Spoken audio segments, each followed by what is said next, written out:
hekima.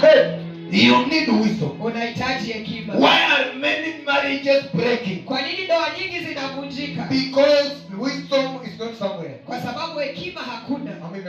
Imekosekana. There's a time you need to be silent. Kuna wakati wa kunyamaza. There's a time you need to talk. Na kuna wakati unafaa kuongea. But if you talk every time, lakini ukiongea kila wakati, things may not go well. Mambo yanaweza kosa kwenda sawa. The husband is saying, "Aya is talking." Mzee kama mwanaume. Mzee akiongea. And the woman is saying, mwanamke pia anaongea. Niue kama ni mwanaume nipige. That thing will break the marriage. Hiyo kitu itavunja ndoa. Biblia inasema kwamba mwanamke mpumbavu kupiga kelele na hajui kitu. Sio kama maandiko kama ninaipata kwa haraka haraka mtu atafutie.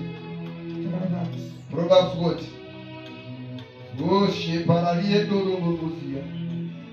Trust the blessing of God. Vitu vinavyovutia baraka ya Mungu. Number 4 is very very important. Ya nne ni ya muhimu zaidi. It is called obedience. Inaitwa utiifu. Obedience. Utiifu. Every trouble you see on earth, shida yoyote unayoona chini ya jua, it began because of disobedience. Ilianza kwa sababu ya kutotii. They were told not to eat that fruit. Waliambiwa wasile ile tunda. And they went to eat. Na wakaenda wakaila.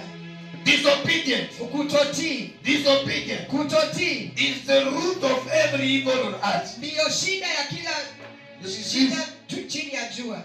Ndio mizizi ya kila shida chini ya jua. Disobedience. Kutotii.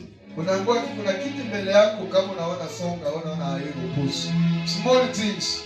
Vitu vidogo. Am I communicating? Amen. Disobedience. Kutotii. So things that attract the blessing of God, number 4 is obedience. Vitu vinavyovutia baraka ya Mungu ya nne ni kutii. When you read Deuteronomy 28 kuanzia penyewe. Ukisoma Kumbukumbu la Torati 28 pale penyewe. The Bible says, Biblia inasema, if you hearkenly and obey, ukisikia na kutii, this blessing shall come and overtake you. Hizi baraka zitakukujia. You shall be blessed in the city and in the country. Utabarikiwa mjini na mashambani. You will read until 15. Utasoma hadi 15. Number 5. Ya 5.